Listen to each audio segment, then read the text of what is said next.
গোলাবাজি করে, সাফাবাজি করে, আপনি মানুষকে ভয় দেখিয়ে, আপনি মানুষকে গুলির ভয় দেখিয়ে, বন্দুকের ভয় দেখিয়ে, লাঠির ভয় দেখিয়ে, ক্ষমতার জোরে আপনার বাবাকে আপনি জাতির পিতা বলে ঘোষণা করতে চান। বুঝতে হবে এরা হচ্ছে কাফের, এরা হলো মুরতাদ, এরা হলো নাস্তিক, এরা জাহান্নামের কীট। কথা বলেন ঠিক কিনা? সম্মানিত উপস্থিতি, নবীজি হযরতে ইব্রাহিম আলাইহিস সালাম মিল্লাতা আবিকুম ইব্রাহিম হুয়া সাম্মাকুমুল মুসলিমিন, তিনি মুসলমানদের জাতির পিতা হতে গিয়ে তিনটা পরীক্ষার সম্মুখীন হয়েছে। কথা বলেন ঠিক কিনা? আর আপনি কোন পরীক্ষার সম্মুখীন না হয়ে আপনি ঘোষণা দেন যে তিনি হচ্ছেন জাতির পিতা, নিঃসন্দেহে আপনার ঈমান নাই, আপনি বেঈমান হয়ে গেছেন। কথা বলেন ঠিক কিনা? ভাইরা আমার, আমাদেরকে সজাগ থাকতে হবে কোনটা ন্যায় আর কোনটা অন্যায়। সেটা যদি এখন আপনি পার্থক্য করতে না পারেন, তাহলে সময় আসতেছে সামনে, যেই সময়ে মুসলমানদেরকে কণ্ঠসা করে রাখা হবে, যেই সময় মসজিদে তালা লাগিয়ে দেওয়া হবে, যেই সময় মাদ্রাসা চলবে না, সেই চিন্তা, সেই পায় তারা বর্তমান নব্য ফেরাউনরা করছে। কথা বলেন ঠিক কিনা? এই দেশে হচ্ছে মুসলমানদের দেশ, এই দেশ হচ্ছে মুসলমানদের দেশ, এই দেশ এসেছে সেই আলী ইবনে উমরের জন্য, এই দেশ হচ্ছে কোরআনের দেশ, এই দেশে কোরআন থাকবে, এই দেশে আল্লাহ রসুলের বাক্য থাকবে, এই দেশে কোরআনের কথা হবে। আগামীর বাংলাদেশ কোরআনের বাংলাদেশ। কথা বলেন ঠিক কিনা? আগামীদের সংসদ ভবন হবে কোরআনের সংসদ ভবন, আগামীদের ময়দান কোরআনের ময়দান, কোন রাম আর বামের ময়দান হবে না। কথা বলেন ঠিক কিনা?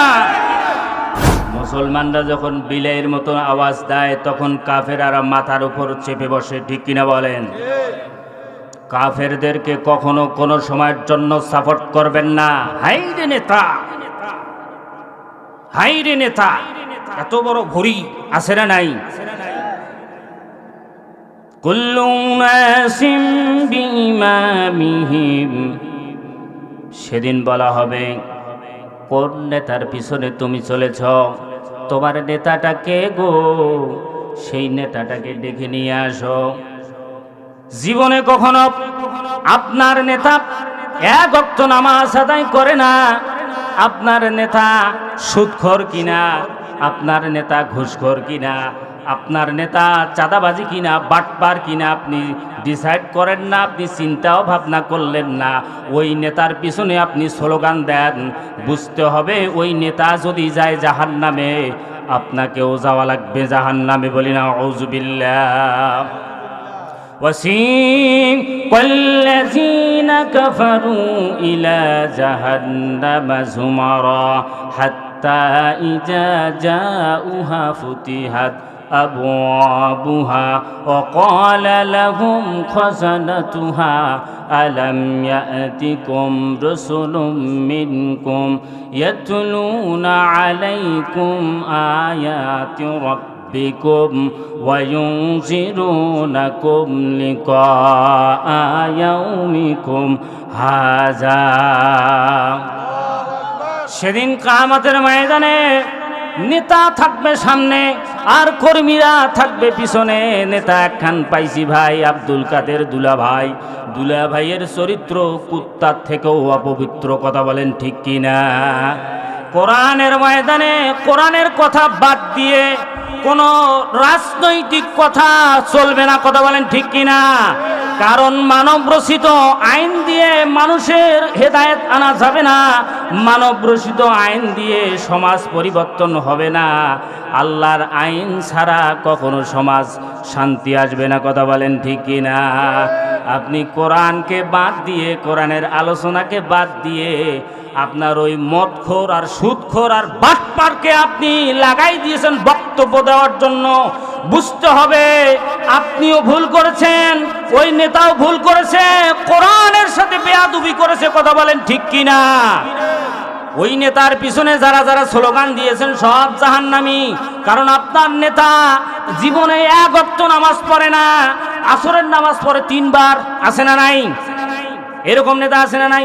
যেই জায়গায় দেখবেন এক জায়গায় নেতার নামাজ হয়, আপনার 3টার সময় ওখানে 1 ওয়াক্ত নামাজ পড়ে আসে, আবার সেখানে কোলাকুলি করে মুসাহাবা করে ভাই যে আমি বোতল মার্কা বাক্স ভোট দেন, ওখানে আবার ভোট চায়া আরেক জায়গায় দেখা যায় যে 3:30টার সময় আসরের নামাজ উঠে আরেকবার পড়ে, ওখান থেকে সবার সাথে কোলাকুলি আবার সব শেষ করে দিয়ে যেই জায়গায় দেখে 4টার সময় আসরের নামাজ, ওইখানে যে আরেকবার ওই নেতা নামাজ পড়ে।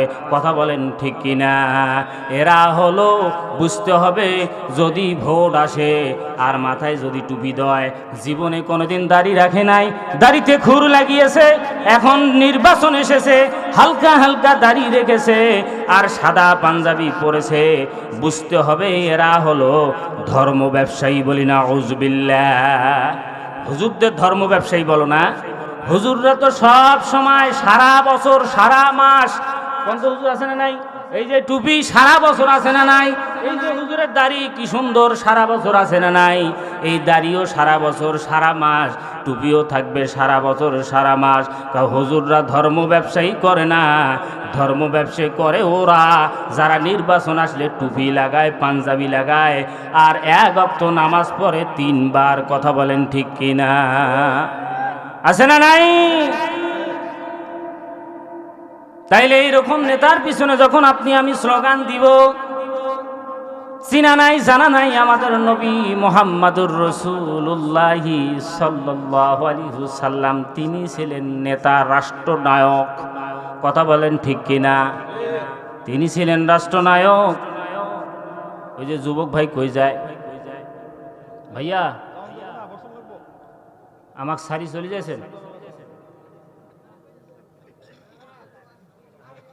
হ্যাঁ, হায় হায়, আরো কেউ উঠবেন? এরকম কোন ব্যক্তি আছে? নাই? যদি হয় এরকম সমস্যা, চিপি ধরে থাকবেন, পারিবেন না? আচ্ছা, বিয়া কে কে করছেন হাত তুলেন তো?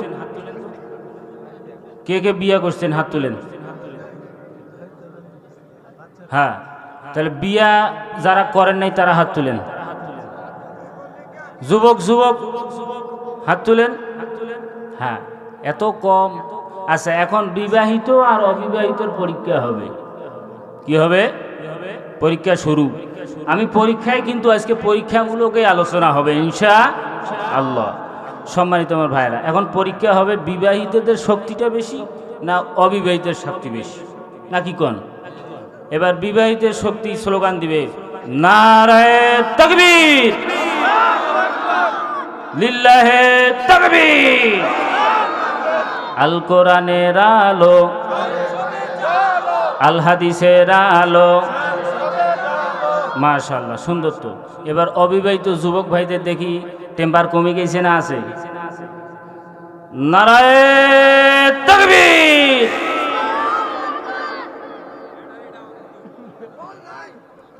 আমার মনে হয় আপনাদের এই নাইকানবাড়ি এলাকার রাস্তার আশেপাশে বিভিন্ন জায়গায় অন্তত কয়েকটা হারবালের দোকান দেওয়া দরকার, কারণ এই যুবকের টেম্পার কমে গেছে। যুবকের টেম্পার যদি অবিবাহিত অবস্থায় কমে যায়, তাহলে বলেন তো দেখি 1 মাস যাইতে না যাইতে তার অবস্থা কিরকম হবে? মোবাইল চালায় আছে না নাই? মোবাইল চালাইতে চালাইতে যুবকের অবস্থা টাইট আছে না নাই? কথা বলেন। এ আমার যুবক ভাইরা, অপমানের জন্য বলছি না, আপনি যে মোবাইল দেখছেন ওই মোবাইলের ভিতরে কত অশ্লীলতা আছে, বেহায়াপনা আছে, ভালো আছে, মন্দ আছে। কথা বলেন ঠিক কিনা? আপনি যদি আল্লাহকে ভয় করেন তাহলে আপনি ভালোটা নেবেন, আর যদি আপনি আল্লাহকে ভয় না করেন তাহলে শয়তানকে ভয় করলে আপনি খারাপটা নেবেন। দুনিয়ার কোনো মানুষ জানে না আপনি শুয়ে আছেন কম্বলের নিচে, লেপের নিচে, ওই যে মোবাইল আপনি হাতে নিয়েছেন আর ঠেলতেছেন আর উপর দিকে যাইতেছে, একটা করে টিকটক দেখতেছেন আর উপর পাশে ঠেলা দিতেছেন, যেইটাতে দেখা যাইতেছে পাহাড় পর্বত ওইটা 2 বার করে দেখতেছেন, আর যেইটা পাহাড় পর্বত নাই ওইটা আপনি না দেখে ঠেলা দিচ্ছেন। আছে না নাই? আছে না নাই? আমার ভাইরা, ঈমানদার আমরা কারা? কিভাবে আমাদের ঈমান টিকে থাকবে? ঈমানদার হতে গেলে আমাদেরকে কি কি করা লাগবে? ঈমানদাররা কারা? ঈমান আনলে পরে আমাদের উপরে কি কি হতে পারে? আমার ভাইরা বলেন তো দেখি, এখানে যারা আমরা উপস্থিত হয়েছি, আমাদের ঈমান আছে না নাই? কম আছে না বেশি আছে? তাইলে একটু পরীক্ষা করে দেখা দরকার যে আমরা কত দূর ঈমানওয়ালা হতে পেরেছি। আল্লাহ রাব্বুল আলামিন জানাই দিলেন, ইয়া আইয়ুহাল্লাযীনা আমানু ওয়া কুলু কওলান সাদীদা।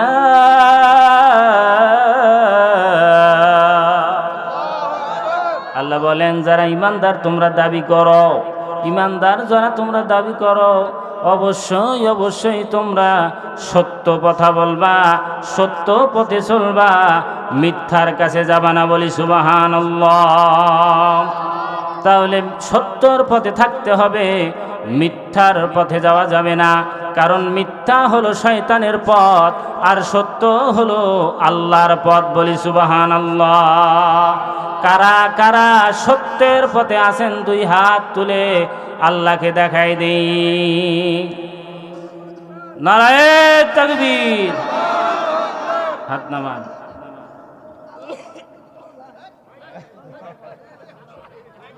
আমার ভাইরা,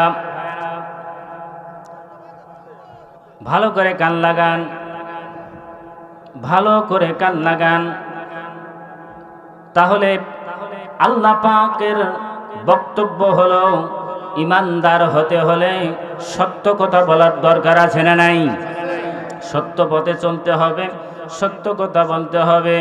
সত্যের পথে গান গাই বলে আমি বিপ্লবী, সত্যের পথে কথা বলি তাই আমি বিদ্রোহী। ভাই এরকম করে কেন? কোরআনের কথা বলি তাই বলে আমাকে মৌলবাদী, জিহাদের কথা বলি তাই বলে আমাকে জঙ্গিবাদী। আমি বিপ্লবী, বিদ্রোহী, মৌলবাদী, কেন জঙ্গিবাদী? আছে না নাই? কোরআনের কথা বললে বলে এটা মৌলবাদ, কোরআনের কথা বললে বলে যে এটা জঙ্গিবাদ। কোরআনের কথা বললে মৌলবাদ, জঙ্গিবাদ যতই বলো না কেন, কোরআনের কথা বললে যাদের রাগ হয় বুঝতে হবে এরা হলো আবু জেহেল মার্কা। বলি না আউযু বিল্লাহ। وقال الذين كفروا لا تسمعوا لهذا القرآن।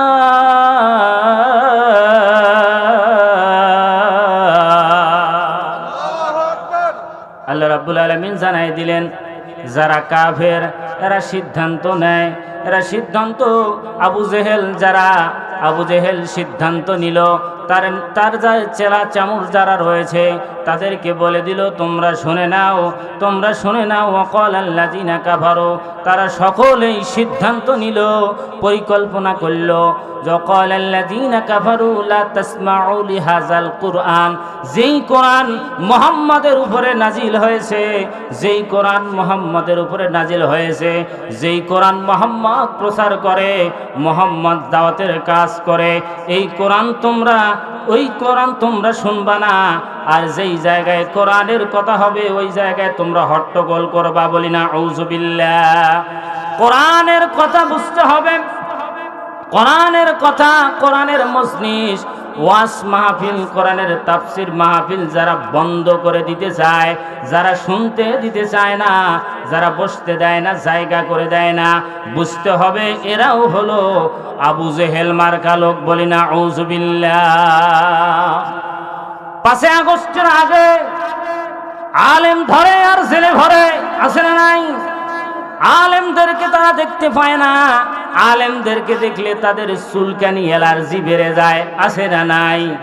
যদি দাড়ি টুপি দেখে তাহলে তাদেরকে ধরে নেয়, বলে এটা শিবির, এটা জামাত। কথা বলেন ঠিক কিনা? বলছিল কি বলে নাই? কোরআনের মজলিস হতে দেয় না, কোরআনের তাফসীর হতে দেয় না, শুদ্ধভাবে সুন্দরভাবে আর ইমানের কথা কোরআনের কথা তারা বলতে দেয়নি। ওই সময় তারা যারাই হক কথা বলেছে তাদেরকেই তারা খাঁচায় বন্দি করেছে। কথা বলেন ঠিক কিনা? তারা চায়নি এই দেশে কোরআনের রাষ্ট্র কায়েম হোক, তারা চায়নি এই দেশে ইসলাম কায়েম হোক, তারা চায়নি এ দেশে আলেমেরা দাড়িওয়ালা টুপিওয়ালা পাঞ্জাবিওয়ালা সংসদ ভবনে আইন পাশ করুক, কোরআনের আইন প্রতিষ্ঠিত করুক, ওরা চায়নি। কথা বলেন ঠিক কিনা? কোরআনের বিরুদ্ধে চলার কারণে, কোরআনের বিরুদ্ধে থাকার কারণে আল্লাহ পাক এই বাংলাদেশ থেকে তাদেরকে বিতাড়িত করে দিয়েছে। কথা বলেন ঠিক কিনা? আজকেও যারা এই মুহূর্তে যারা বর্তমান যারা নব্য ফেরাউন হয়ে নব্য আবু জেহেল হয়ে যারা আলেমদের বিরোধিতা করছো, এর থেকেও তোমাদের বেশি ভয়ঙ্কর অবস্থা হতে পারে। কথা বলেন ঠিক কিনা? পায়ে স্যান্ডেল পরেও তোমরা সময় পাবে না। কথা বলেন ঠিক কিনা মুসলমান? কারণ কোরআনের গায়ে যেই আঘাত করেছে সেই ধ্বংস হয়েছে। কথা বলেন ঠিক কিনা? আপনি কোরআন ভালোবাসবেন, আপনি কোরআন মহব্বত করবেন, আল্লাহ আপনার সম্মান ইজ্জত বাড়ায় দিবে। সুবহানাল্লাহ বলে। কোরআনের সম্মান কম না বেশি? কম না বেশি? তারা কোরআনের আলোকে, তারা কোরআনের সুইচকে নিভাই দিতে চেয়েছিল। নূরাল্লাহি বিআফওয়াহিহিম ওয়াল্লাহু মুতিম্মু নূরিহি ওয়ালাউ কারিহাল কাফিরুন।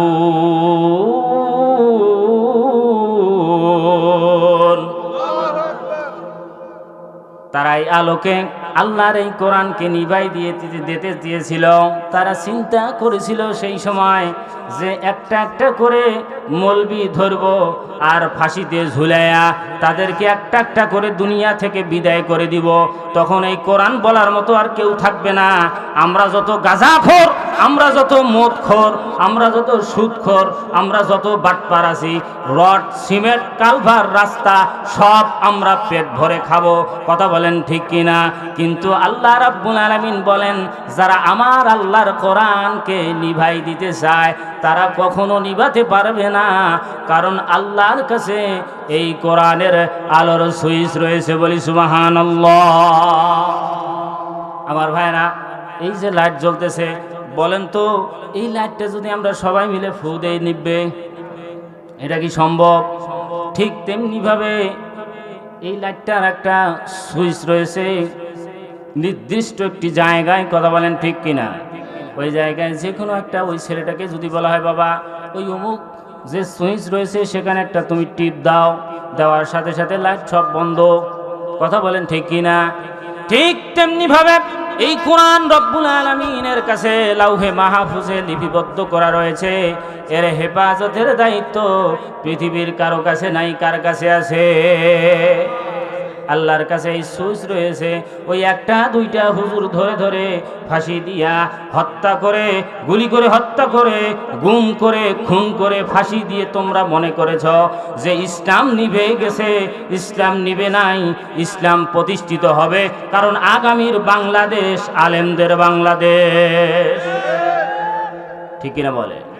আমার ভাইরা, যুগে যুগে যত নবী রসুল পয়গম্বর এসেছেন, যুগে যুগে যত নবী রসুল পয়গম্বর এসেছেন, সকলকে পরীক্ষা দেওয়া লেগেছে। কি দেওয়া লেগেছে আমার ভাইরা?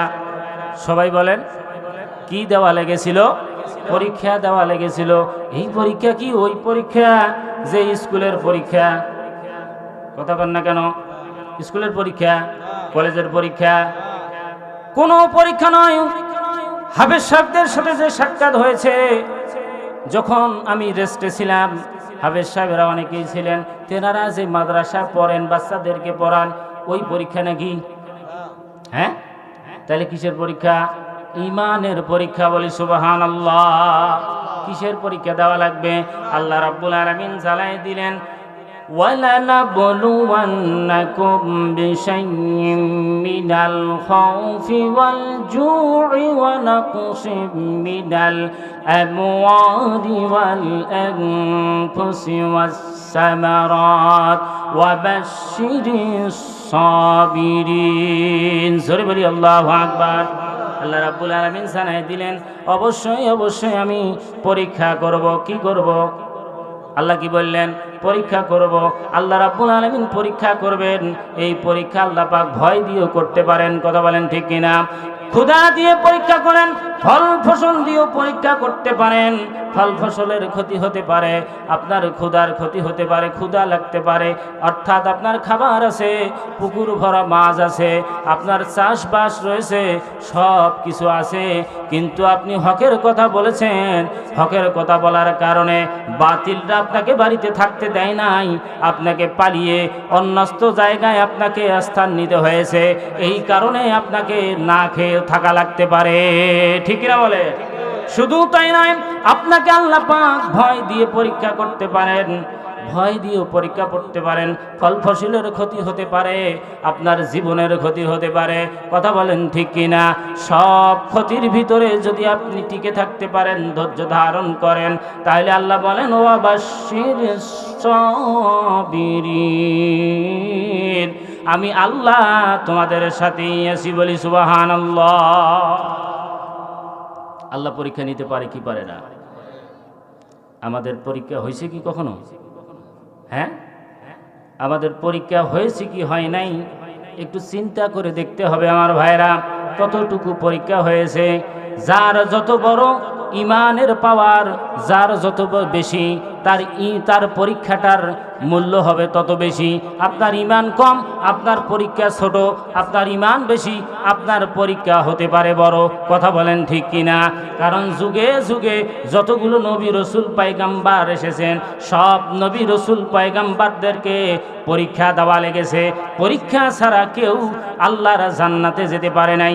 কথা বলেন ঠিক কিনা? হযরত ইব্রাহিম আলাইহিস সালাম, তেনাকেও আল্লাহ রাব্বুল আলামিন পরীক্ষা করেছেন। কথা বলেন ঠিক কিনা? হযরত আইয়ুব আলাইহিস সালাম, তেনাকেও আল্লাহ পরীক্ষা করেছিলেন। হযরত ঈসা আলাইহিস সালাম, তেনাকেও আল্লাহ পরীক্ষা করেছেন। অর্থাৎ পৃথিবীতে যতগুলো পয়গাম্বার নবী রাসূল এসেছেন, প্রত্যেকটি নবী রাসূল পয়গাম্বারকে আল্লাহ রাব্বুল আলামিন পরীক্ষা করেছেন। এরপরে আল্লাহর জান্নাত। সুবহানাল্লাহ। আমার ভাইরা বলেন তো দেখি, ভালোভাবে কান লাগান।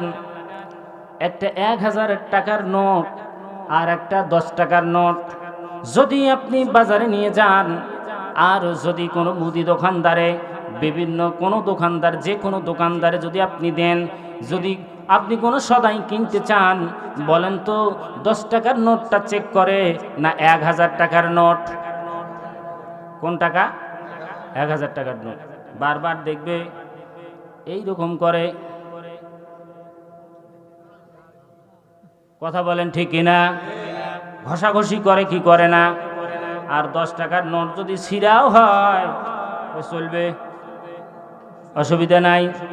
কথা বলেন ঠিক কিনা? এখন আপনারা 10 টাকার নোট হবেন না 1000 টাকার নোট? 1000 টাকার নোট যদি হতে চাই, তাহলে অবশ্যই অবশ্যই আল্লাহ পরীক্ষা নিতে পারে। দুনিয়াতে সব থেকে দামি হলো তারা যারা আল্লাহ এবং রসুলকে ভালোবাসে। আল্লাহকে যারা ভয় করে, রসুলকে যারা ভয় করে, তারা হলো বর্তমানের আলেম। সুবহানাল্লাহ। এই জন্য দেখবেন কোনো আলেমের যদি অসুবিধা হয়, ওই আলেমকে তারা মসজিদে রাখে না। এ হুজুর হবে না। ওই যুবক ভাই, কি ব্যাপার? হ্যাঁ, কই যাবে? তারপরে আসবে তো নাকি? হ্যাঁ, চলে যাওয়া যাবে না। আমি আপনাদের মেহমান।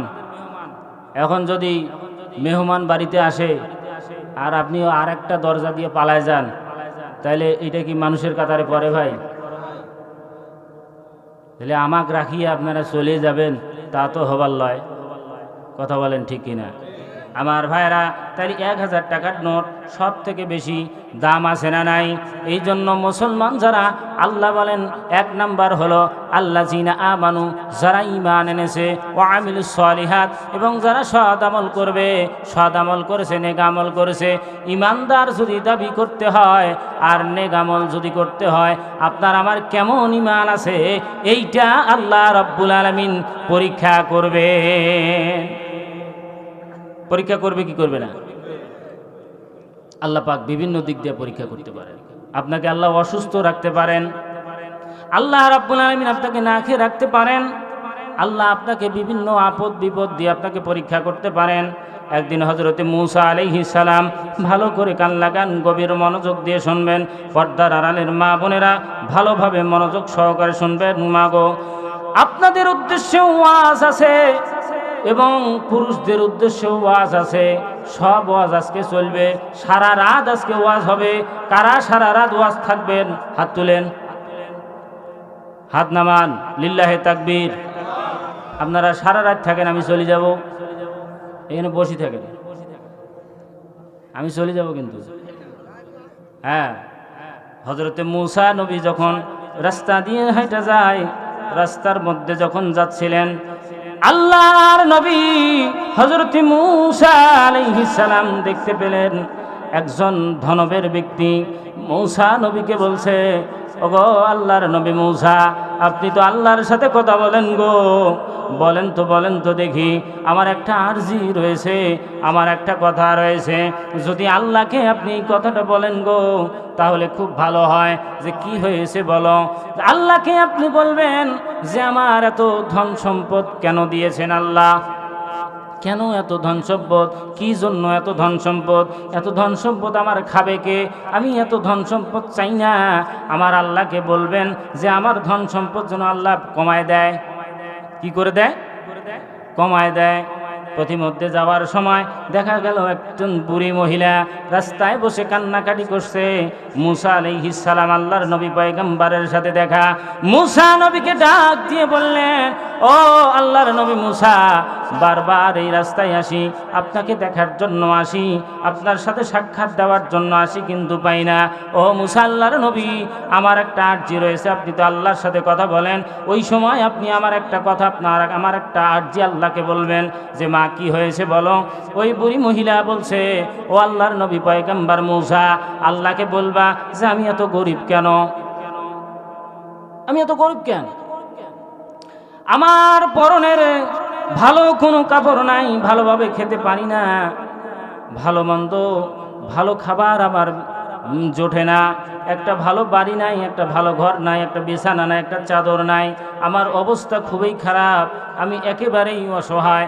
আল্লাহকে একটু বলবেন যে আল্লাহ আমাকে এত অসহায় কেন বানিয়েছে? যে এই কথা, যে হ্যাঁ, যাওয়ার পথে মূসা আলাইহিস সালাম, আল্লাহর নবী পয়গম্বর, যাইতে যাইতে দেখলেন যে একজন ব্যক্তির 2টা হাত নাই, 2টা পা নাই, পড়ে আছে। তিনি এখন বলছে, ও আল্লাহর নবী মূসা পয়গম্বর, একটু দাঁড়ান, আপনি যেহেতু আল্লাহর সাথে কথা বলেন, আল্লাহর সাথে আপনার দিদার হয়, আল্লাহর সাথে আপনার সাক্ষাৎ হয়, কথা হয়, তো যাই হোক, আমার একটা আরজি রয়েছে, এই যে আমার হাত নাই, এই যে আমার পা নাই, আল্লাহ কোন কামের জন্য আমাকে বানাইছে বলেন?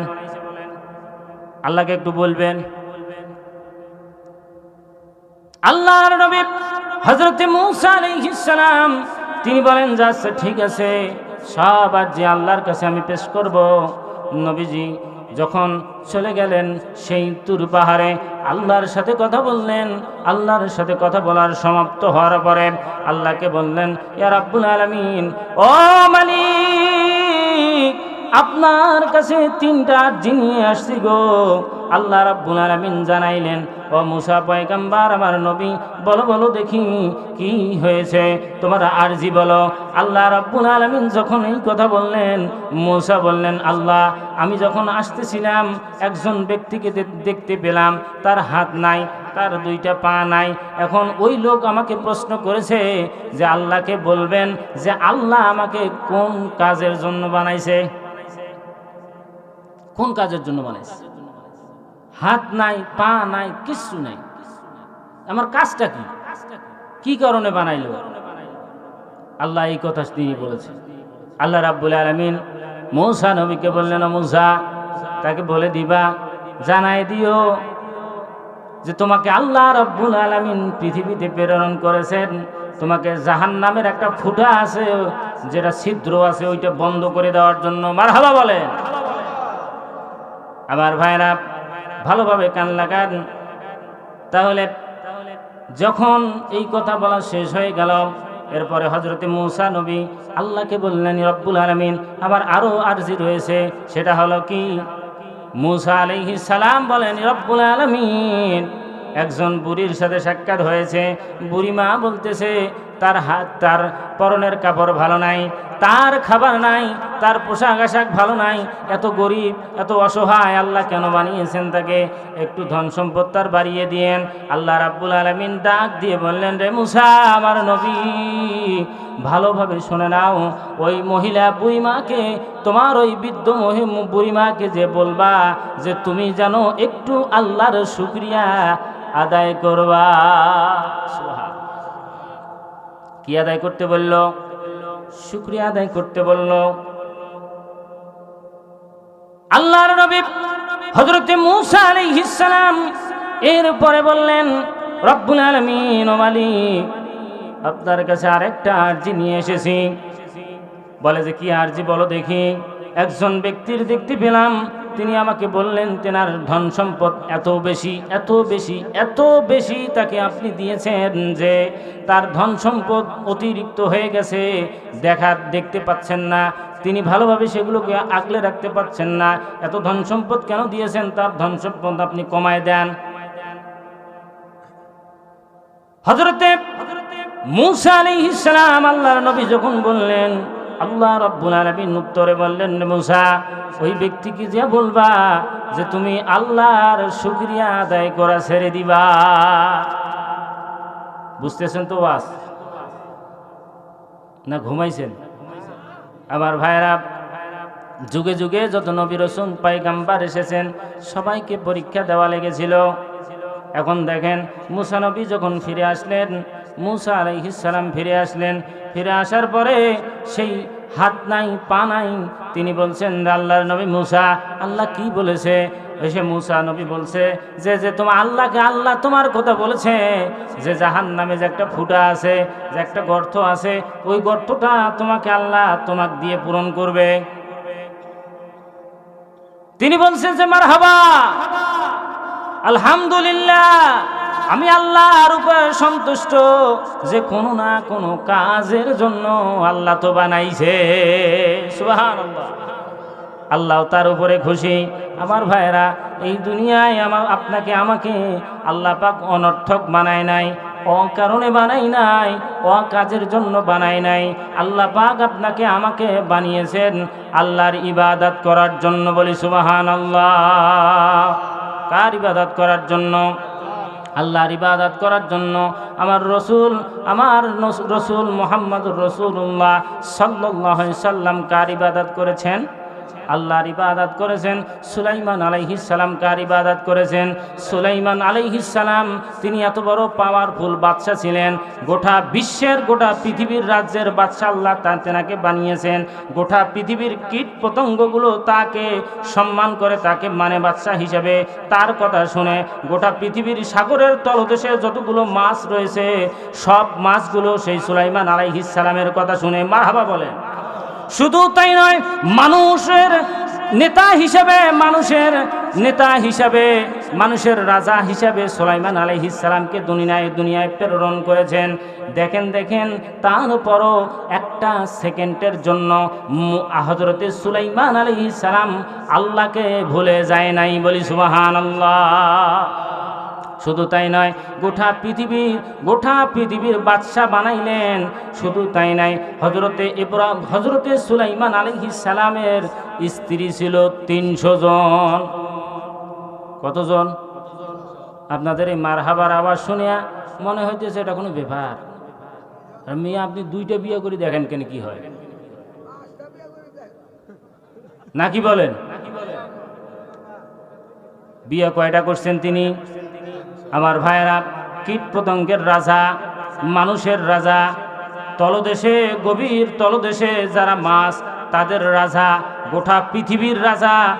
আবার 300 জন স্ত্রী তিনি চালায়। তারপর এত ঝামেলা, এত কিছু আল্লাহ পাক দিয়েছেন, এত পাওয়ার দিয়েছেন, তারপরও একটা সেকেন্ডের জন্য তিনি আল্লাহকে ভুলে নাই। সুবহানাল্লাহ আসছে কেন? আর আপনি যদি গ্রামের একটা মেম্বার হন, আপনার পাওয়ার দেখে কে? আছে না নাই? আইরে মেম্বার, এই তো কয়েক মাস আগে ও জীবনে কখনো এক ওয়াক্ত নামাজই পড়ে নাই ও বেটা। শুধু মেম্বার হলো টাকা দিয়ে দিয়ে মানুষের দ্বারে দ্বারে গিয়ে মানুষকে টাকা দিয়ে ভোট কিনে নিয়ে মেম্বার হওয়ার পরে ও তখন জমি দখল করা শুরু করে দিল। নাউজুবিল্লাহ বলেন। যারা মানুষের মানব রচিত আইন দিয়ে আইন পাশ করতে চায়, মানব রচিত আইন দিয়ে যারা দেশ শাসন করতে চায়, বুঝতে হবে এরা শুধু নিজের পেট পূজার জন্য তারা রাজনীতি করে। তারা রাজনীতি বুঝে না। রাজনীতি আল্লাহ শিখেছেন, তাবারাকাল্লাযী বিয়াদিহিল মুলক ওয়া হুয়া আলা কুল্লি শাইইন কদির। জোরে বলি আল্লাহু আকবার। আল্লাহ হলেন রাজা, আর তার নীতি হলো রাজনীতি। আল্লাহর নীতি হলো রাজনীতি। ওই আল্লাহর নীতি যারা অবলম্বন করে চলে, তাদের নীতি হলো রাজনীতি। তাদের নীতি চলবে আল্লাহর কোরআন দিয়ে। কথা বলেন ঠিক কিনা? কোরআনের বাইরে যদি আপনি রাজনীতি করেন, বুঝতে হবে ওটা হলো শয়তানের নীতি। আমার ভাইরা ভালো করে কান লাগান। এই জন্য তো এরা চায় না যে হুজুররা ক্ষমতায় যাক। হুজুররা যদি ক্ষমতায় যায়, দাড়িওয়ালা যদি ক্ষমতায় যায়, পাগড়িওয়ালা যদি ক্ষমতায় যায়, টুপিওয়ালা যদি ক্ষমতায় যায়, তাহলে তাদের খাওয়া চিরতরে বন্ধ হয়ে যাবে। ঠিক কিনা বলেন? ওরা আর মোষের তেল দিতেও পারবে না, ওরা আর কালভার্ট সিমেন্ট রড খাইতে পারবে না, ওরা আর চুরি করতে পারবে না, ওরা ডাকাতি করতে পারবে না। এই জন্য আলেমদের বিরুদ্ধে কথা বলছে, আলেমদেরকে গালি দিচ্ছে, আলেমদের বিপক্ষে কথা বলছে। বুঝতে হবে এরা হলো শয়তান দলের লোক, আবু জেহেল মার্কা লোক। বলি না আউযুবিল্লাহ। আমার ভাইরা, এই জন্য পরীক্ষা আসতে পারে, সামনে আরও পরীক্ষা আছে। পরীক্ষা দেওয়ার জন্য প্রস্তুতি নেন। আপনি যদি মুসলমান হন, তাইলে আপনাকে পরীক্ষা দেওয়া লাগবে। এই পরীক্ষায় আপনাকে পাস করতে হবে, উত্তীর্ণ হতে হবে, ফার্স্ট ডিভিশন পাইতে হবে। যদি আপনি এই ইমানের পরীক্ষা যদি আপনি দিতে না পারেন, আপনি যদি ছিটকে পড়ে যান, আর যেই দিকে পানি পড়বে ওই দিকে যদি আপনি ছাতা ধরে থাকেন, তাইলে আপনি মুসলমান নন, আপনি হলেন মুনাফিক। ঠিক কিনা বলেন? ওই নেতাজি নেতাজি নেতাজি খেলায়ার কত দেখাবি, আছে না নাই? নেতাজি নেতাজি নেতাজি খেলায়ার কত দেখাবি, ভোটের সময় এলে হাতে পায়ে ধরো, ভোটটা হয়ে গেলে খেল নাহি করো। কথা বলেন? কথা কয় না, কথা কয় না। ঠিক কিনা বলেন? নেতাজি নেতাজি নেতাজি খেলায়ার কত দেখাবি, ভোটের সময় এলে হাতে পায়ে ধরো, ভোটটা হয়ে গেলে খেল নাহি করো। ওটা দেব এটা দেব গাল গপ করো, ভোটটা হয়ে গেলে খেল নাহি করো। নেতাজি নেতাজি নেতাজি খেলায়ার কত দেখাবি, আছে না নাই? হযরতে সুলাইমান আলাইহিস সালাম এত বড় পাওয়ারফুল নবী ছিলেন, এত বড় পাওয়ার তেনাকে দিয়েছিলেন, তারপরে একটা সেকেন্ডের জন্য কোনো অন্যায় করে নাই, অবিচার করে নাই, আল্লাহর হুকুমের বাইরে যান নাই। কথা বলেন ঠিক কিনা? আমার ভাইরা, শয়তান এখন চিন্তা করতেছে, শয়তান আল্লাহ রাব্বুল আলামিনকে বলছে যে আল্লাহ, তোমার বান্দা যারা সুখে থাকে তারা আপনাকে তো ভুলবে কেমন করে? তো সুখ সব সময় আছে। আইয়ুব আলাইহিস সালাম, হযরতে আইয়ুব আলাইহিস সালাম, তিনাকে 18টি বছর, কত বছর? 18টি বছর পোকায় খেয়েছিল। একটা সেকেন্ডের জন্য, একটা মুহূর্তের জন্য তিনি আল্লাহ বলা ছাড়েন নাই, কথা বলেন ঠিক কিনা? হযরত আইয়ুব আলাইহিস সালাম তেনাকে আল্লাহ রাব্বুল আলামিন পাওয়ার দিয়েছিলেন, তেনাকে আল্লাহ রাব্বুল আলামিন খলিফা বানিয়েছিলেন। তিনি যখন গোটা পৃথিবীর খলিফা, হযরত আইয়ুব আলাইহিস সালাম যখন নেতৃত্ব দিলেন, তেনার সম্পদের কোনো অভাব নাই, তেনার সম্পদের অভাব নাই, তেনার সম্মানের কোনো অভাব নাই। গভীর মনোযোগ দিয়ে শুনবেন আমার ভাইরা। হযরতে আইয়ুব আলাইহিস সালামের সম্পদ এত বেশি, এত বেশি, এত বেশি, তেনার সম্পদ গণনা করে শেষ করা যখন যায় না। হযরতে আইয়ুব আলাইহিস সালাম আল্লাহর ইবাদত বন্দেগী করে, তিনি আল্লাহর হুকুমের জন্য একটা সেকেন্ডের জন্য আল্লাহর হুকুমের বাইরে তিনি যান না। হযরতে আইয়ুব আলাইহিস সালাম যখন দেশ পরিচালনা করছেন, ঠিক অমনি সময় শয়তান কুমন্ত্রণা দেওয়ার জন্য আল্লাহর কাছে গেলেন। আল্লাহ রাব্বুল আলামিনকে বললেন যে ও আল্লাহ, ভালো করে বুঝে নেন, কান লাগায় শুনেন নাই কেন বাড়ি গেলা এলাকাবাসী, ভালো করে বুঝে নেন, এখানে শিক্ষা রয়েছে। শয়তান যখন আল্লাহকে বলল যে আল্লাহ আপনার নবী সুখে আছে, মহা সুখে, এই জন্য তো আল্লাহ আপনার ইবাদত করে। যদি উনি যদি সুখে না থাকতো তাহলে একটু দেখেন আপনার ইবাদত করে নাকি। মানুষ যখন কষ্টে পড়ে, মানুষ যখন দুঃখে পড়ে, যন্ত্রণায় পড়ে যায়, অভাবে পড়ে, তখন সে আল্লাহকে ডাকে, ঠিক কিনা কোন? এই কথা শয়তান কইতেছে আল্লাহকে। এখন আল্লাহ বলতেছে না, তুমি ভুল বলতেছো, আমার নবী আইয়ুব কখনো কোনো সময়ের জন্য আমাকে ভুলবে না। কয় না, কয় তাহলে পরীক্ষা কর, দেখো আমার নবীকে পরীক্ষা করো কি হয়।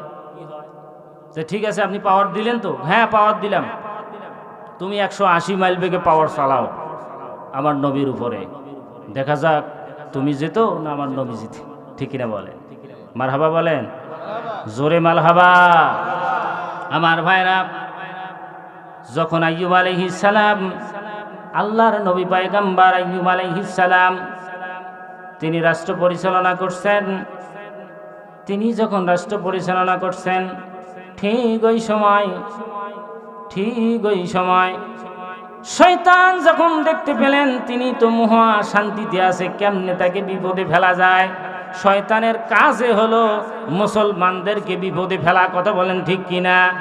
ও শয়তান দেখতে পেলেন তিনি খুব শান্তিতে আছেন, তিনি কি করলেন যে তেনার যতগুলো উটের পাল রয়েছে সমস্ত উটের পালে আগুন লাগাই দিয়েছে, বলি না আউযুবিল্লাহ। হযরতে মূসা আলাইহিস সালামের কর্মচারী দৌড়ে এসে বলতেছে, ওগো আল্লাহর নবী, বড় বিপদ হয়েছে গো, বড় বিপদ হয়েছে। হযরতে আইয়ুব আলাইহিস সালাম বলে যে কি হয়েছে বলো। যে আপনি কি জানেননি যতগুলো উট ছিল, যতগুলো উটের পাল ছিল, সমস্ত উটের পাল আগুনে পুড়ে ছারখার হয়ে গেছে। হযরতে আইয়ুব আলাইহিস সালাম একটু কষ্ট পান নাই। আইয়ুব আলাইহিস সালাম বলছে যে আলহামদুলিল্লাহ, আল্লাহর মাল আল্লাহ নিয়ে গেছে। আল্লাহু আকবার বলেন। কার মাল? আল্লাহর মাল। শিক্ষা রয়েছে এখানে, ভালো করে বুঝে নেন। আল্লাহর মাল আল্লাহ নিয়ে গেছে, আমি কি করব? কিছুদিন পরে হযরতে আইয়ুব আলাইহিস সালাম, আল্লাহর নবী পয়গম্বর, তেনার যতগুলো সম্পদ ছিল, যতগুলো জমি জায়গা ছিল, সমস্ত জমি জায়গার ফল ফসলগুলো শয়তানে আগুনে দিয়ে পুড়াই দিয়েছে। নাউজুবিল্লাহ বলেন। আগুন দিয়ে পুড়াই দিলেন। কর্মচারী দৌড়ে এসে বলছে, ওগো আল্লাহর নবী আইয়ুব আলাইহিস সালাম, হুজুর অবস্থা খুব খারাপ। কি হয়েছে বলো। যে ভয়ে তো বলতে পারতেছি না, বলো দেখি কি হয়েছে। ওগো আল্লাহর নবী আইয়ুব আলাইহিস সালাম, আমাদের যতগুলো সম্পদ ছিল, যতগুলো ক্ষেত ছিল, যতগুলো শস্য ক্ষেত্র ছিল, সব আগুনে পুড়ে ছারখার হয়ে গেছে। হযরতে আইয়ুব আলাইহিস সালাম, আল্লাহর নবী একটু মন খারাপ করেন নাই। তিনি বলছেন আল্লাহর মাল আল্লাহ নিয়ে গেছে। মারহাবা বলেন না। কার মাল? আল্লাহর মাল আল্লাহ নিয়ে গেছে। তিনি কোনো চিন্তা করেন নাই। শয়তান তখন দেখতে পেলেন এটা কেমন অবস্থা? তেনার আমি যতগুলো উট ছিল সব পুড়িয়ে সারকার করে দিলাম, যতগুলো সম্পদের ফল ফসল ছিল সব আমি পুড়ে সারকার করে দিলাম, কিন্তু তারপরও কেন আল্লাহর ইবাদত করছে, ভুলে না আল্লাহকে? ব্যাপার কি? এটা কার চক্রান্ত? শয়তানের চক্রান্ত। ভালো করে কান লাগান আমার ভাইরা। এরপরে শয়তান এখন বুঝতে ফেললেন যে এখন কি করা যায়। শয়তান তখন তার যে সন্তান, 6টি সন্তান, যুবক সন্তান ছিল, ওই একটা দেওয়াল তাদের মাথার উপরে চেপে দিয়ে সন্তানগুলোকে দুনিয়া ছাড়া করে দিল। বলে না আউযুবিল্লাহ। সন্তানগুলো দুনিয়া থেকে বিদায় হয়ে চলে গেল। কর্মচারী ডাক দিয়ে দৌড়ে এসে বলছে, ওগো নবীজি, আল্লাহর নবী পয়গম্বর, আপনার যে সন্তানগুলো ওয়াল পরে ধসে তারা সবাই দুনিয়া ছাড়া হয়ে গেছে। দেখছেন কত বড় পরীক্ষা, কত বড় পরীক্ষা। তারপরও আল্লাহর নবী আইয়ুব আলাইহিস সালাম, আল্লাহর পয়গম্বর, একটা সেকেন্ডের জন্য আল্লাহকে ভুলে নাই। আল্লাহ বলেন আল্লাহর মাল আল্লাহ নিয়ে গেছে। সুবহানাল্লাহ বলেন। আমার ভাইরা ভালোভাবে কান লাগান। এরপরে হযরতে আইয়ুব আলাইহিস সালাম এরপরে কয়েক বছর যাইতে না যাইতে যখন সম্পদ শেষ হয়ে গেল, সন্তান শেষ হয়ে গেল, সম্পদ শেষ হয়ে গেল, সন্তানও শেষ হয়ে গেল, অট্টালিকা, টাকা পয়সা সব যখন আস্তে আস্তে শেষ হয়ে গেল, তারপরও একটা সেকেন্ডের জন্য আল্লাহর নবী আইয়ুব আলাইহিস সালাম আল্লাহকে ভুলে যায় নাই। শয়তান এখন চিন্তা করতেছে ব্যাপার কি, কি ব্যাপার, এখনো সে আল্লাহকে ভুলে না কেন? হঠাৎ একদিন হযরত আইয়ুব আলাইহিস সালামের শরীরে পোকা ধরে গেল, একটা ছোট্ট একটি ফুসকুড়ি হয়ে গেল। সেই ফুসকুড়ি থেকে আস্তে আস্তে আস্তে আস্তে ওই শরীর থেকে গন্ধ ছড়াতে লাগলো। বলি মারহাবা। আস্তে আস্তে যখন আইয়ুব আলাইহিস সালামের শরীর পছন্দ ধরে গেল, গন্ধ যখন বের হতে লাগলো, তার স্ত্রী ছিল 4জন। 4জন স্ত্রীর ভিতরে বলেন তো দেখি সর্বশ্রেষ্ঠ স্ত্রী কে ছিল? তার নাম কি? রহিমা বিবি। 3 স্ত্রী পালিয়ে গেছে। 3 স্ত্রী পালাইলেন, দেখতে পেলেন যে এর কাছে তো থাকা যাবে না, এর শরীরের অবস্থা ভালো না। 3 জন পালায় গেলেন। হযরতে রহিমা বিবি তিনি থেকে গেলেন নবীজির সাথে, তিনি থেকে গেলেন, কিন্তু বাকি স্ত্রীগুলো পলায়ন করলেন। নবীজি এদিকে তেনার বাদশাহী হারায় ফেললেন, সন্তান হারায় ফেললেন, সব কিছু হারায় ফেলে আমার নবী হযরত আইয়ুব আলাইহিস সালাম একেবারে নিঃস্ব হয়ে গেলেন। শেষ প্রান্তে নবীজির শরীরে যখন রোগ আস্তে আস্তে বাড়তে শুরু হলো, গন্ধ যখন ছড়াতে লাগলো, এলাকার মানুষ এসে তেনারা হুমকি দিয়ে গেছে যে তোমার এই স্বামীকে নিয়ে রাতের অন্ধকারে আজকে রাতে এই দেশ থেকে, এই এলাকা থেকে তোমাকে বিতাড়িত হতে হবে। যদি না যাও তাহলে তোমার স্বামীকে জ্যান্ত পুঁতে ফেলা হবে এবং তোমাকে নির্যাতন করা হবে। বলি না আউযুবিল্লাহ। আমার ভাইরা, ও আমার যুবক ভাইরা, ও আমার মুরব্বী বাবাজিরা, ও আমার পর্দার আড়ালের মা বোনেরা, দেখেন কি অবস্থা। এত বড় পরীক্ষা, এত বড় পরীক্ষা আল্লাহ নিচ্ছেন। আল্লাহু আকবার বলেন। হযরতে আইয়ুব আলাইহিস সালাম আল্লাহর নবী পয়গম্বর বিবি খাদিজাকে বলছে, রে খাদিজা, আমার 3 স্ত্রী চলে গেছে, তুমি কেন এখনো আছো? তুমি কি জন্য এখনো আছো? তুমি চলে যাও, আমার সাথে থাকলে তোমার জীবন নষ্ট হয়ে যাবে, তোমার জীবন ধ্বংস হয়ে যাবে। হযরতে বিবি খাদিজা বলেন, ওগো আল্লাহর, হযরতে বিবি রহিমা বলেন, ওগো আল্লাহর নবী আইয়ুব আলাইহিস সালাম, আপনি ছিলেন দেশের বাদশাহ আর আমি ছিলাম রানী। আপনার সুখের সময় আমি পাশে ছিলাম, আপনার সুখের সময় আমি পাশে ছিলাম, কিন্তু এখন আপনার দুঃখের সময় আপনাকে আমি ছেড়ে যাই কেমনে? আপনাকে আমি ছেড়ে যেতে পারবো না, আপনাকে আমি ছেড়ে যেতে পারবো না। বলি মারহাবা। আমার ভাইরা, ওই যে হুমকি ধুমকি দিয়ে গেছেন, এরপরে হযরতে রহিমা বিবি তিনি আর কি করবেন, তিনি এখন দেখলেন যে কি করা যায়, স্বামীকে যে কোনোভাবে এই জায়গা থেকে বিতাড়িত হতে হবে। মহিলা মানুষ, এত সুন্দর তার চেহারা। বর্ণনায় এসেছে হযরতে ইউসুফ আলাইহিস সালাম তেনার যে সন্তান ছিলেন, সেই সন্তানের ঘরের তিনি ছিলেন মেয়ে। সুবহানাল্লাহ বলেন। হযরতে ইউসুফ আলাইহিস সালামকে আল্লাহ পাক পৃথিবীতে যতগুলো সৌন্দর্য আছে তার অর্ধেক সৌন্দর্য ইউসুফ নবীকে দিয়েছে, বলি সুবহানাল্লাহ। তাহলে তিনি কত বড় সুন্দরী হতে পারে। আবার তিনি ছিলেন রানী, জীবনে কখনো কাজ করেন নাই, জীবনে কখনো রান্না বান্না করেন নাই। তার এত সুন্দর হাত চেহারা দিয়ে এখন স্বামীকে কাঁধে করে, নিজের যে চাদর ছিল সেই চাদরে মুড়ে তার কাঁধে করে নিয়ে এক পা দুই পা করে এলাকা ছেড়ে জঙ্গলে প্রবেশ করল। আল্লাহু আকবার। আমার ভাইরা দেখেন কত বড় পরীক্ষা, এত বড় পরীক্ষার সম্মুখীন হয়েছেন, তারপরও একটা সেকেন্ডের জন্য আইয়ুব নবী আল্লাহকে ভুলে নাই। সুবহানাল্লাহ। আমার ভাইরা ভালোভাবে কান লাগান। বন জঙ্গলে যখন তিনি বসবাস করছেন, সেই সময় খাবার নাই, পানি নাই, কিচ্ছু নাই। আইয়ুব নবীর খিদায় তিনি কাতর হয়ে গেছেন, কি করবেন দিশা পাচ্ছে না। হযরতে আইয়ুব আলাইহিস সালাম আল্লাহর নবী পয়গম্বর, তিনি কি করবেন দিশে পাচ্ছে না। তেনার তো হাঁটতে পাচ্ছে না, পোকা খেতে খেতে তার শরীরটা ঝাড়ঝাড়া করে দিয়েছে। অমতো অবস্থায় বিবি রহিমা দেখতে পেলেন যে আমার স্বামীকে তো কোনো না কোনো খাবার দিতে হবে। আল্লাহু আকবার। খাবারের খোঁজে হযরতে বিবি খাদিজা, বিবি রহিমা যখন বের হয়ে গেলেন খাবারের জন্য তালাশ করছেন, কোথায় খাবার পাবে। মানুষের বাড়িতে গিয়ে দুয়ারে দুয়ারে দাঁড়ায়া বলছে, তোমরা কে গো আসো বাড়িতে, আমি তোমাদের রান্না বান্না করে দিব, আর সেখান থেকে আমাকে কিছু খাবার দিবা।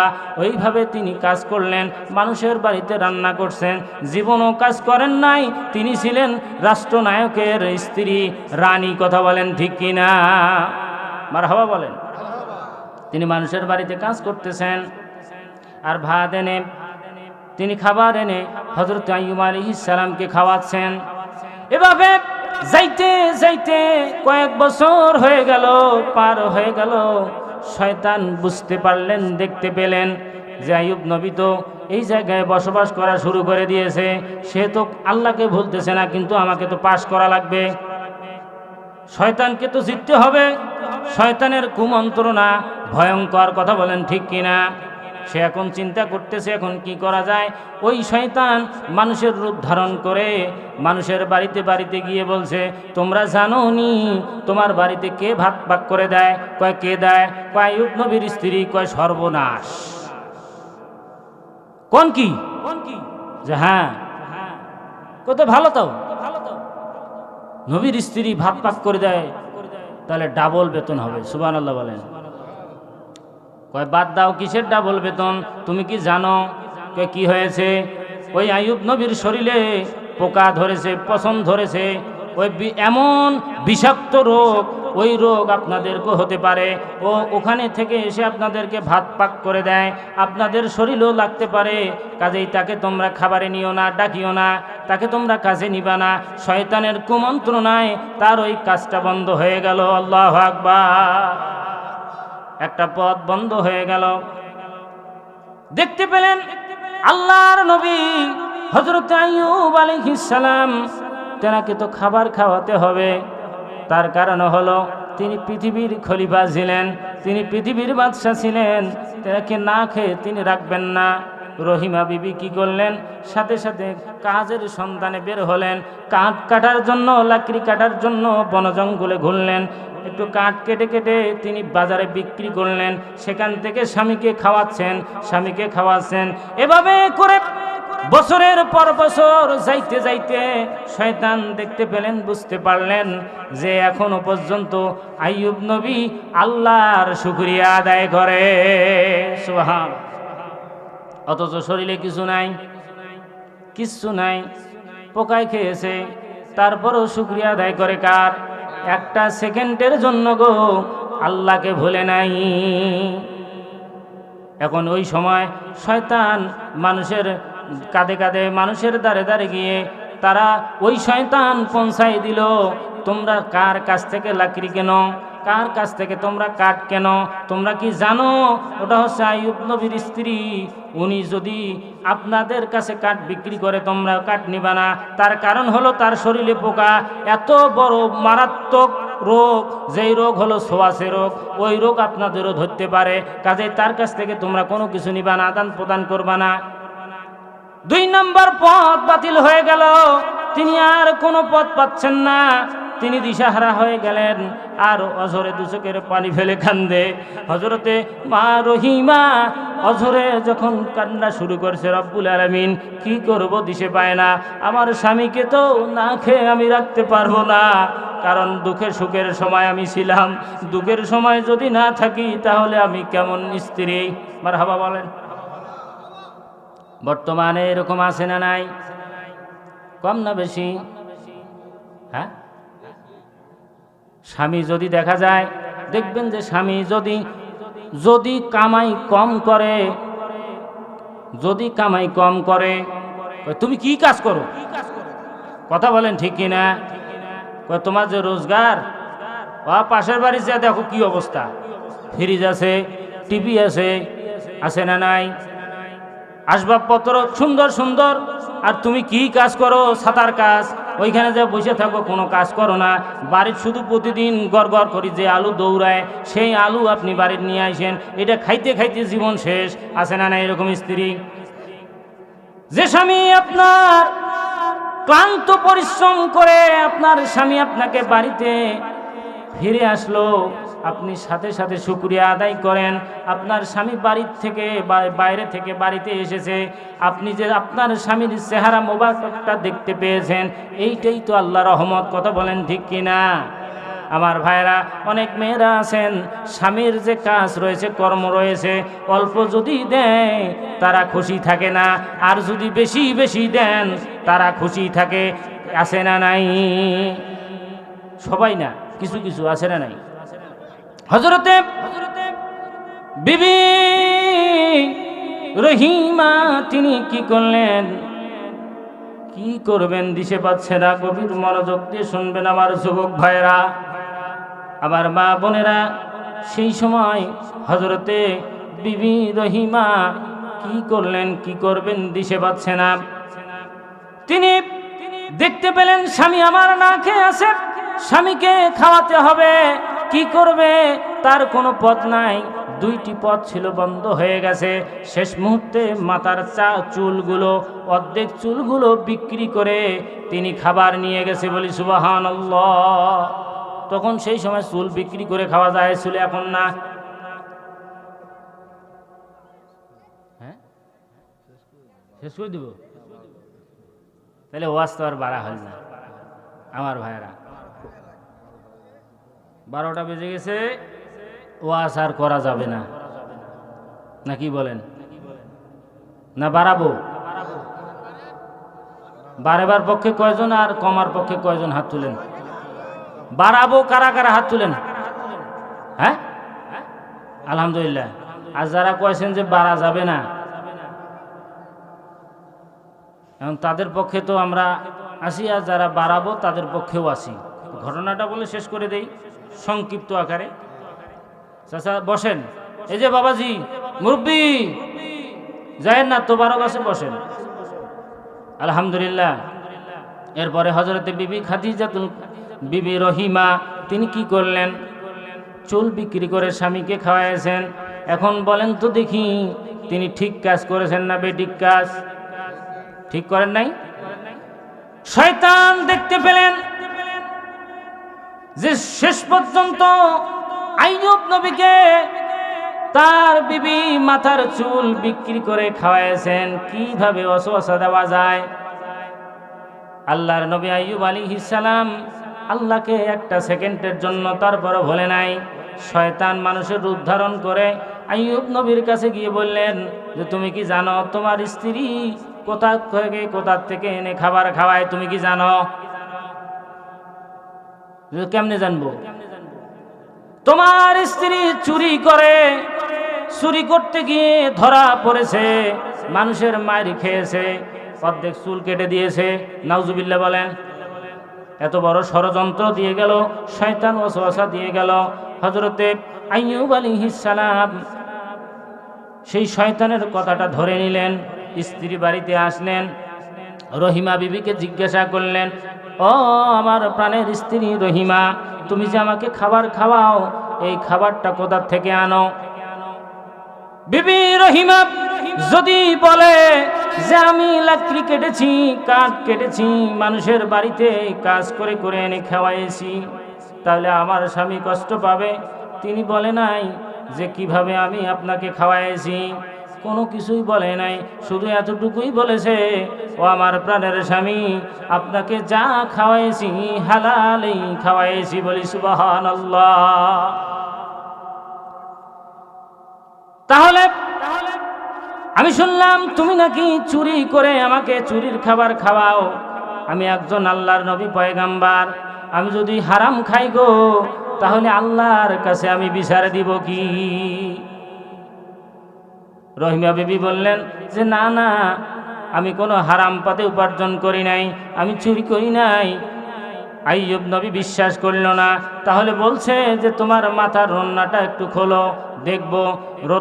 মাথার রন্না খোলার সাথে সাথে দেখতে পেলেন তেনার মাথার অর্ধেক চুল নাই। আইয়ুব নবী একেবারে থমকে গেলেন যে আসলেই তো কথা ঠিক, চুরি করতে গিয়ে ধরা খেয়েছে। রহিমা বিবিকে তিনি ভুল বুঝতে পেরে বিতাড়িত করে দিলেন, বললেন যে তুমি এখান থেকে দূর হয়ে যাও, তোমার মুখ আমি আর দেখতে চাই না, তুমি আমার কাছে আর আসবা না, আমার সাথে সাক্ষাৎ দিতে পারবা না। এভাবে কিছুদিন হয়ে গেল। রহিমা বিবি কাঁদতে কাঁদতে তিনি ক্লান্ত হয়ে গেলেন, আর আল্লাহর কাছে ফরিয়াদ করছেন, রব্বুল আলামিন,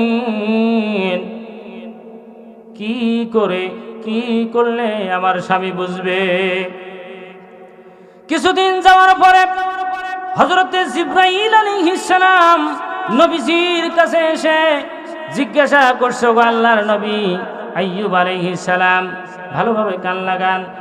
আইয়ুব আলাইহিস সালামকে বললেন, ও গো আল্লাহর নবী, আপনি যাকে বাড়ি থেকে বিদায় করে দিয়েছেন, তুমি কি জানো, তুমি কি ভালোভাবে শোনো, তুমি কি জানো তোমাকে কি কষ্ট করে তোমাকে তিনি খাওয়াইছেন? মানুষের বাড়িতে বাড়িতে রান্না করে দিয়ে যে খাবারটুকু দেয়, সেই খাবারটুকু আপনার মুখে দিয়েছেন। শুধু তাই না, শয়তান সেখানে কুমন্ত্রণা দিয়ে এলো, ওয়াসওয়াসা দেওয়ার কারণে সে পথ যখন বাতিল হয়ে গেল, কাঠ কেটে লাকড়ি কেটে বাজারে বিক্রি করে আপনার মুখে খাবার দিয়েছিলেন। ওগো নবীজি, আল্লাহর নবী পয়গম্বর, শুধু তাই না, আপনার বিবি যে কাজগুলো করেছেন, তিনি চুরি করেন নাই, মাথার চুল তিনি শেষ পর্যন্ত বিক্রি করে আপনাকে খাওয়াইছে। বলি সুবহানাল্লাহ, আল্লাহু আকবার বলেন। হযরত জিবরাইল আলাইহিস সালাম আল্লাহ রাব্বুল আলামিনকে বলেন, ইয়া রাব্বুল আলামিন, ও মালিক, আপনার নবীকে আর কত কষ্ট দিবা? হঠাৎ একদিন নবীজিকে তিনি সালাম দিলেন। নবীজিকে যখন তিনি সালাম দিলেন, সালামের উত্তরটা তিনি দিতে দেরি করেছিলেন। সালামের উত্তর দেরি করেছেন। হযরত আইয়ুব আলাইহিস সালাম আল্লাহর নবী পয়গম্বর জিবরাইল আলাইহিস সালামকে বলছে, ভাই জিবরাইল, আপনি কি মন খারাপ করেছেন, রাগ করেছেন যে সালামের উত্তরটা দেরি দিয়েছি এই কারণে? জিবরাইল আলাইহিস সালাম বলছে যে রাগ করবো না মানে? আপনি একজন আল্লাহর নবী, সালাম দিলাম, আপনি এত লেট করে সালামের উত্তর দিয়েছেন কেন? জিবরাইল, আপনি যখন আমাকে সালাম দিলেন, সেই সময় আল্লাহর দুইজন মেহমান আমার জিহ্বাতে বসেছিল, মাংস খাচ্ছিল। আমি যদি ওই সময় সালামের উত্তর দেই গো, তাহলে তার মাংস খাওয়া থেকে বিরত হয়ে যাবে, কষ্ট দিতে চাই না। আল্লাহু আকবার। হযরত জিবরাইল আলাইহিস সালাম আল্লাহকে বললেন, ইয়া রাব্বুল আলামিন, আপনার নবী, আপনার পয়গম্বর তেনাকে আর কত কষ্ট দেবেন? 18টি বছর তিনি কষ্ট করেছেন। আল্লাহ রাব্বুল আলামিন হযরতে জিবরাইল আলাইহিস সালামকে বললেন, আমি আমার নবীর উপর খুশি হয়েছি, আমার নবীর উপরে রাজি হয়েছি, তিনি ফার্স্ট জীবনে পাশ করেছে, বলি সুবহানাল্লাহ। আমার নবীকে বলো তার এই ডান পা দিয়ে যেন সেই মাটিতে যেন একটু আঘাত করে। হযরতে জিবরাইল আলাইহিস সালাম বললেন, ওগো আল্লাহর নবী, আল্লাহর হুকুম, আল্লাহর আইন, আপনার এই ডান পা দিয়ে মাটিতে একটু আঘাত করেন। সাথে সাথে হযরত আইয়ুব আলাইহিস সালামের দু চোখ দিয়ে পানি পড়তে লাগলো। হযরতে জিবরাইল আলাইহিস সালাম নবীজিকে বলছে, ওগো নবীজি, আপনার সন্তান চলে গেল, আপনার সম্পদ চলে গেল, আপনার রাজ্য চলে গেল, সব এক এক করে চলে গেছে। একটা বারের জন্য কখনো চোখের পানি ফেলান নাই, একটা বারের জন্য আল্লাহকে কখনো আপনি বলেন নাই, কিন্তু একথা বলার সাথে সাথে কেন আপনি কান্না করছেন বলেন? হযরতে আল্লাহর নবী আইয়ুব আলাইহিস সালাম বলে, ভাই জিবরাইল, আল্লাহ রাব্বুল আলামিন আমাকে হুকুম করেছে যে আমার পা দিয়ে যেন মাটিটাতে একটু বাড়ি দেই, আঘাত করি, কিন্তু আমার পায়ে তো নাই। আল্লাহু আকবার। আমি আল্লাহর হুকুম পালন করব কিভাবে? আমার পা তো নাই, পা তো খেয়ে ফেলছে। এখন জিবরাইল বলছে যে এটা হচ্ছে একটা আল্লাহ পাকের নিদর্শন। যদি সিস্টেম থাকতো তাহলে তো আমি তো নিজেই নাড়াচাড়া দিতাম, কিন্তু আল্লাহর হুকুম, ঠিক কিনা বলেন? আল্লাহ বলেন যে জিবরাইল, আমার নবীকে বলো যে একটু নাড়া যেন দেয়। নবীকে যখন বলা হলেন তিনি নাড়া দিলেন। নাড়া দেওয়ার সাথে সাথে সেই মাটি থেকে তেনার পায়ের নিচ থেকে পানি উঠতে লাগলো, বলি সুবহানাল্লাহ। সেই পানি জিবরাইল আলাইহিস সালাম হযরত আইয়ুব আলাইহিস সালামের শরীরে ছিটাই দিলেন, এবং শরীরে যতগুলো পোকা ছিল সব পোকা একটা একটা করে দৌড়াইতে লাগলো, বলি আল্লাহু আকবার। পানি যখন বেশি হয়ে গেল, হযরতে জিবরাইল আলাইহিস সালাম বলেন, ও আল্লাহর নবী পয়গম্বর, এই পানি তো আপনাকে ছেড়ে দিলাম। ছেড়ে দেওয়ার পরে যখন তিনি উঠলেন, আল্লাহ রাব্বুল আলামিন তেনাকে সুঠাম দেহের অধিকারী করে দিয়েছে, বলি সুবহানাল্লাহ। সুঠাম দেহের সৌন্দর্য তিনি পেলেন। শুধু তাই না, তেনার সম্পদ পেলেন, রাজ্য পেলেন, যা যা হারিয়েছে সব পেলেন। রহিমা বিবি সামনে এসে দেখে যে একজন পুরুষ সামনে দাঁড়ায় আছে। কয়, কে গো তুমি? পরপুরুষ। খবরদার আমার কাছে আসবা না, আমি নবীর স্ত্রী, তুমি জানো আমি কে? হযরতে আইয়ুব আলাইহিস সালাম বলেন, ও বিবি, তুমি কি জানো আমি কে? আমি তোমার স্বামী, আমি তোমার স্বামী, হযরতে আইয়ুব আলাইহিস সালাম। আল্লাহু আকবার। আমার ভাইরা, এত বড় পরীক্ষা, এত বড় পরীক্ষা, পরীক্ষা ছাড়া কেউ আল্লাহর জান্নাতে যেতে পারবে না। কাজেই পরীক্ষা দেওয়া লাগবে, পরীক্ষা দেওয়া লাগবে। আমরা পরীক্ষা দেওয়ার জন্য প্রস্তুত আছি তো ইনশাআল্লাহ? কারা কারা পরীক্ষা দিব? দুই হাত তুলে দেখাই, লিল্লাহে তাকবীর।